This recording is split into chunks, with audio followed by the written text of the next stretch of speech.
Yo! Alam na this SHS segment na naman para po sa lahat ng mga nag-aabang ng weekend, Sabado at Linggo po alas 9 ng gabi na kung saan pag-uusapan natin ang lahat ng mga kwentong ibinahagi sa sindakstories2008@gmail.com. Ngayong gabi, ang kwento naman ni na Danny, Sarah at Leia ang ating pag-uusapan at kung ano ba ang laman ng mga kwentong ito, pakinggan na.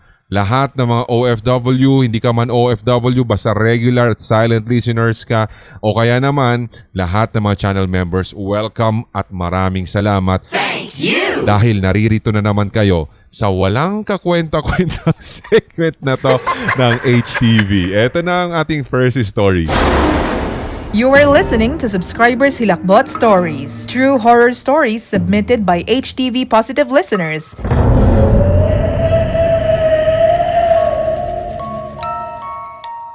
So sabi niya dito, Sir Red, sabi niya isisend ko na lang po yung ibang mga kwento ko dito bago ko tuluyang makalimutan. So sana'y maisama po itong kwentong ito sa mga inanarrate ninyo. Hindi lang naman po ako yung may katangi-tanging karanasan sa ancestral house namin. Gaya po ng sabi ninyo sa isang episode sa SHS regarding sa ancestral houses. Kadalasan sa mga ito ay may mga taong namatay doon sa mismong bahay. So dito naman po sa case namin, sa bahay, namatay yung isa kong tito na kapatid ni na Papa at yung isa kong lola na matandang dalaga na kapatid naman ng lolo namin. Kaya sigurado sila po yung lagi na nagpaparamdam. Ito po ay isa pang karanasan ko mismo sa bahay noong high school pa lang ako. Halos lahat ng karanasan ko dito ay noong high school ako at hindi ko na po alam kung ito ba ay dahil sa mas heightened yung aking emotions nung ako ay nasa puberty stage, nagiging sensitive sa mga bagay-bagay o dahil sa negative energy din na hatid ng bahay sapagkat parati din pong nag-aaway yung mga magulang ko. Or kung hindi naman sila, sina mama at lola naman ang nag-aaway. So teenager, tapos negative energy, kaya feeling ko mas lumakas yung mga entities na nagpaparamdam during those times. So attach po sa email na ito yung layout ng bahay namin para hindi kayo malito. Okay, so ipakita na natin to Clea dun sa editing department natin. Ito ipapakita natin yung floor plan to . Di ba floor plan? Anyway, ito siya. Ito, drawing pa talaga niya para may visuals daw tayo. So sabi dito, yung room 1 po is yung room ko sa story na ito. Habang yung room 2 naman kung saan naganap yung unang story na ipinasa ko sa inyo. So hindi ko lang ma-recall kung ano yung isa pang story mo. But anyway, so eto na po. Second year high school po ako noon at yung isa kong kapatid ay pumunta sa bahay ng kabarkada niya at yung dalawa ko namang nakababatang kapatid na around 6 years old at 3 nung time na iyon ay nasa labas at naglalaro kasama ng isa ko pang lola na matandang dalaga. Dalawa po kasi yung matandang dalaga ko na lola na kapatid ni lolo. Yung isa ay namatay noong grade 4 pa lamang ako at yung isa na lang po ang naiwan. So galing ako ng school noong araw na iyon. Around 6 PM na po nang dumating ako at nakita ko pa yung mga kapatid ko sa labas. So ako naman, diretso na sa loob ng bahay at nakita ko wala po palang tao kasi pauwi pa lang galing trabaho si Papa habang si Mama naman ay nasa school pa.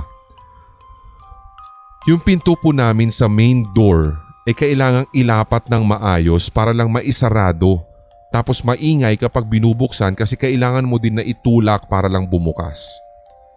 So nung nakapasok na ako sa bahay, sinarado ko na po ng maayos yung pinto at hindi ko na po switch on yung ilaw sa sala kasi medyo maliwanag pa that time. So dumiretso na ako sa kwarto ko which is yung first na kwarto sa ground floor. Nilapag ko lang po yung bag ko sa silya And then hinubad ko na yung necktie ko habang nakaharap pa rin sa nakabukas na pinto ng kwarto. Sa tapat ng kwarto ay dining area. Ayan, so makikita nyo na guys sana sa photo nito. So sabi niya, sa tapat ng kwarto ay dining area at may daanan din papuntang kusina sa gitna ng dining area at nung kwarto ko. So habang hinuhugot ko yung necktie ko sa pagkakabuhol, may napansin po akong dumaan sa harap ko at para ba siyang papunta ng kusina. As an effect, nagulat ako kasi parang mabilis lang siyang dumaan. Pero nakita ko po yung suot niya. Stripes na t-shirt na pula at blue pero hindi ko po nakita yung pang-ibaba. Yung tangkad po niya ay parang sa kapatid ko na lalaki na naglalaro sa labas. So dumungaw ako sa labas ng kwarto ko at tinignan yung hallway na papunta sa kusina pero wala pong tao. Nakasara din po o naka-off lahat ng ilaw sa loob ng bahay except sa kwarto ko. Ne? At tinawag ko po yung lola ko. Nene po kasi yung nickname namin sa kanya. Pero wala pong sumasagot. Naisip ko kung pumasok sila, dapat ay maririnig ko yung maingay. Lalong-lalo na yung dalawang kapatid ko na iyon. At isa pa, dapat narinig ko na bumukas yung pinto. Marami na po akong karanasan by this time. So alam kong baka borders naman po namin na hindi nagbabayad ng renta yung dumaan. Dumali ka pa. Borders na yun. So dali-dali ko pong sinarado yung pinto. Tapos naupo na lang po ako sa kama at hinintay kung may papasok ba doon sa pintuang iyon. So ang ine-expect ko, ang mga kapatid ko o yung lola ko ang darating. Kapag dumating sila, saka ako lalabas ng kwarto. You are listening to Subscribers Hilakbot Stories, true horror stories submitted by HTV Positive listeners. Maraming salamat Danny sa iyong binahaging kwento sa pinakauna po natin na story sender dito po sa SHS at yung sa iyong alam mo yung floor plan ng bahay ninyo para at least may visualization man tayo, di ba? Katulad po ng ipinapakita po namin sa iyo. Ayan, room 2, may room 1 bathroom, dining area, kitchen, tas may room 3 laundry, tapos dining, may stairs pa nga. So basically ito po ay yung ground floor. So main door tapos may bodega, sana all may bodega sa labas ng bahay, tas may gate, di ba? Ayan, so at least para meron tayong kumbaga visualization dito po sa kanyang story kung saan nanggaling o saan nangyari. Okay? So anyway, meron pa pong iba pang bahagi itong kwento niya. Abangan na lang natin sa ating pag-regular episode dito po syempre ng kanyang mga kwento upang nang sa ganon ay mas mabuo yung kanyang isinend sa atin at kung sakali man ikaw Danny meron ka pang pahabol na kwento at pwede nating i-compile sooner or later, send mo na agad yan sa sindakstories2008@gmail.com. At syempre ubusin na po ninyo para makapag-restock na tayo ng kape ni Lola Trinidad. Hazelnut and butterscotch ang alam ko po dyan sa naghahanap ng coconut caramel. Naubos na po yan parang past few weeks pa eh. So hindi ko alam kung magre-restock pero mainam na lang po guys. Puntahan nyo na lang ang Facebook page ng Kape ni Lola Trinidad at nang sa ganun ay makita nyo rin po yung direct link o kaya naman sa mga sinishare natin na Kape ni Lola Trinidad postings sa Hilakbot Pinoy Horror Stories at ganoon na rin sa lahat din po ng mga once again lagi-lagi po tumatambay sa atin sa ating HTV merch sa Shopee. Abangan po ninyo yung sulit sweldo sale, ganyan, kada 15 po yun or kaya yung mga special deals na alam mo yun 55, 66, 77, 88, lagi yan. Kaya i-advise natin na i-add to cart na para ma-notify ka kung ito na yung sulit sweldo kaya kung ano pa mga gimmick po ng HTV merch. Once again, type nyo sa HTV merch Kape ni Lola Trinidad or sa Shopee mismo ninyo, sa mismong account ninyo, Kape ni Lola Trinidad. May mga ibang lumalabas dyan. So check nyo na lang muna yung store kapag nakalagay HTV merch.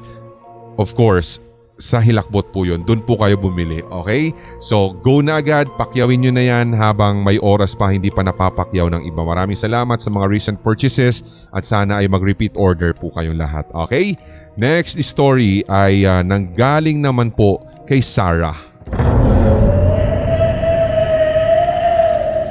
You are listening to Subscribers Hilakbot Stories, true horror stories submitted by HTV Positive listeners. Magandang araw po sa inyong lahat, lalo na po sa inyo, Sir Red. Ako nga po pala si Sarah at kasalukuyan pong isang OFW na nagtatrabaho sa Spain. So may i-share po akong dalawang kwento sa inyo. Unahin po muna natin nung ako ay college. Ako po noon kasi nag-college sa probinsya ng Leyte. Huwag nyo na lamang pong i-mention. At itong university po naming ito ay Ang university po kasi namin is nasa upper campus, sabi niya. Sabi niya kasi is ang upper campus is colleges at Mountain View at ang lower campus naman ay okay.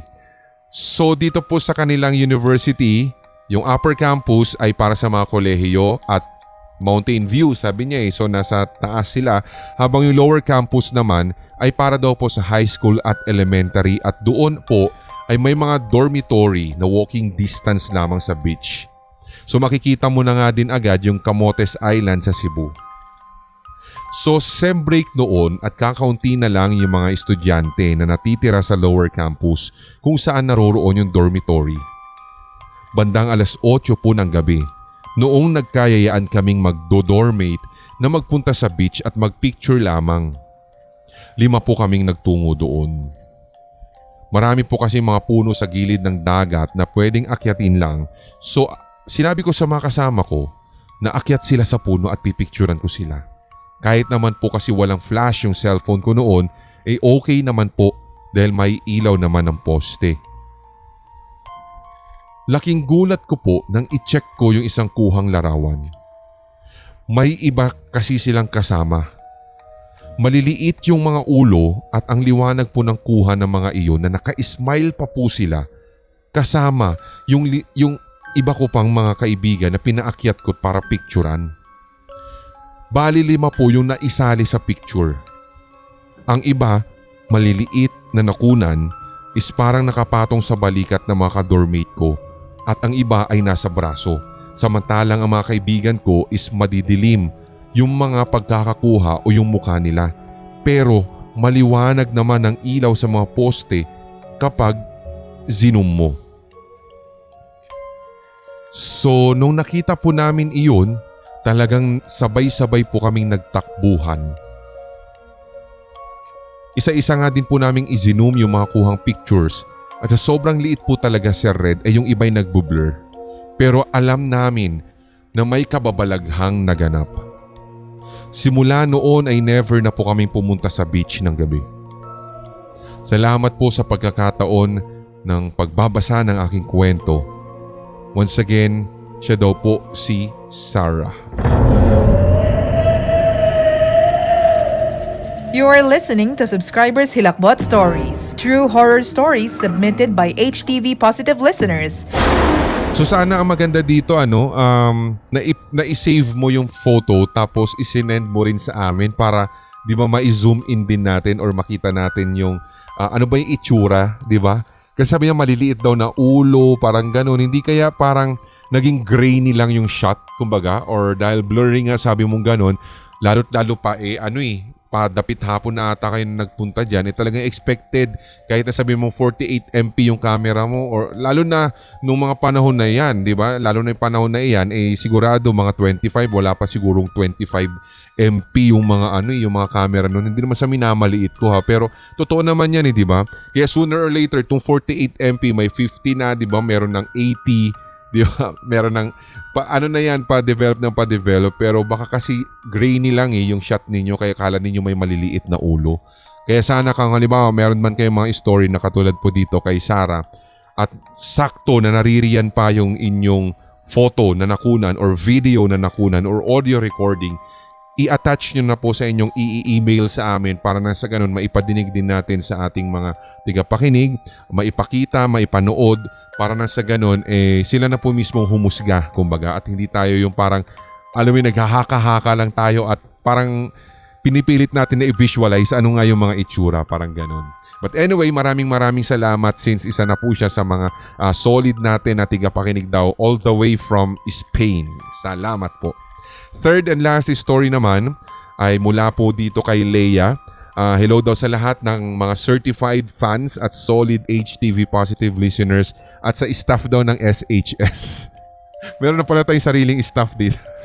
At sa Sindak Short Stories, subscriber and listener daw po natin siya sa podcast, pero by this time, gusto daw po niya na magtambay muna dito sa YT at magbahagi ng kanyang kwento. Ito daw po yung nangyari last year sa buwan ng Oktubre. You are listening to Subscribers Hilakbot Stories, true horror stories submitted by HTV positive listeners. So nag-umpisa po yung mga pangyayaring kakaiba sa bunso naming kapatid nang nabanggit ko po na date. May nagpapakita daw po kasi sa kanya na kakaibang nilalang. Noong una, hindi niya po masabi kung anong uri ng nilalang iyon. Pero habang tumatagal, nakakausap na daw niya ito sa pamamagitan ng isipan at sinabing siya ay isang uri ng mabait na engkanto na nagngangalang Edward. At sinabi niya din sa kapatid ko na nakatakda daw siyang maging manggagamot o albularyo. Simula po nang magpakita sa kanya si Edward, doon na rin po nagsimula na marami na siyang nakikitang iba't ibang klase ng nilalang katulad ng duwende, maligno, at kahit nga po mga multo. So dahil sa takot ng kapatid ko, sinabi niya kay Edward ang mga nakikita niya. Pero ayon po dito sa mabait na engkantong ito, natural lang daw ito lalo na kung siya ay tuluyan ng magiging albularyo. Pero hanggang sa ngayon po, hindi pa rin tinatanggap ng kapatid ko ang nakalaang kapalaran sa kanya dahil natatakot siya sa nilalang na hindi nakikita ng ordinaryong mga mata. Sana po ay naibigan nyo ang maikling kwentong ito at kayo na po sana ang bahalang umintindi since it's my first time na magbahagi dito. Maraming salamat admins, producers, writers, creators at lalong-lalo na sa iyo Idol Red. Sabi niya, magaling na. Okay, salamat! You are listening to Subscribers Hilakbot Stories, true horror stories submitted by HTV positive listeners. Thank you dito po sa binahaging kwento. Actually may second batch pa daw siya. So abangan daw po natin at dapat nakatutok ka palagi sa Sindak Short Stories or dito po sa may pinapalabas natin sa Hilakbot. Once again, ang Gabi ng Lagim Season 5, aswang anthology po na inakda ng ating kaibigan na si Draven Black. Ayan po, pagsawaan nyo na, binge listen na po dyan sa ating playlist, Gabi ng Lagim playlist, upang nang sa ganun bago natin may compile sa mga susunod na araw at mawala na rin po yan yung mga single episodes. And speaking of which, ito pong single episode, wala na po yung mga episode, mga episodal po ng ating series na Ang Bayang Naglaho sapagkat full episode na po yan. Type nyo lang, Ang Bayang Naglaho full. Lalabas na po yan agad, syempre dito na rin po yan sa ating channel, malamang saan pa nga ba. And speaking ni G.Y. Jones, at yan po yung akda niya, dalawa na po yung kwento niya sa amin, yung series niya, yung Ang Batang Pinanganak sa Haunted House at yung Ang Bayang Naglaho. Meron pa bang susunod? Naku, abangan nyo po. Inanunsyo ko na po ito. Pinost sa pamamagitan ng posting sa ating YT community. Alam na ng mga channel members natin yung mga upcoming natin. At yung mga case series, kung yung matatandaan na akda ng ating kaibigan din po na si Raisin Tua.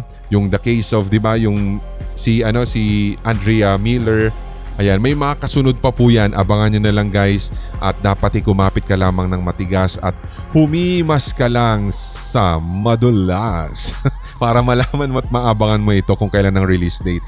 Sa mga channel members, may mga naka-private pa po tayo mga videos sa mga exclusive members only exclusive members only videos or stories. Abangan nyo na lamang din po soon. Basta isa-isahin po natin ito guys. Nagkataon lang talaga kasi na nagkasakit po ang inyong lingkod. Tapos naging busy din po sa mga aralin, sa lahat ng ating ginagawa syempre. At lalong-lalo na sa ating inaasikaso na business. So sana po ay patawarin nyo ako kung nagkukulang man po ako sa inyo. Pero isa-isa, babangon po tayo. parang galing sa putikan, babangon tayo sa lusak. At hindi ibig sabihin, babawi po kami sa inyo. Promise po yan. Tuloy-tuloy lamang ang hawaan para wala ng galingan at lahat tayo ay solid HTV positive. Love you guys. Kapit lang ha. May mga kwentong kababalaghan o mga karanasan kang kahilahilakbot na nagmumulto sa iyong memorya? Ibahagi na yan sa pamamagitan ng voice message o kaya i-type at i-send sa sindakstories2008@gmail.com. Maaari ring i-private message sa Hilakbot TV Facebook page. Ating pagkwentuhan ang inyong real paranormal experiences kasama si Red. Lunes at Biyernes, ito ang Subscribers Hilakbot Stories.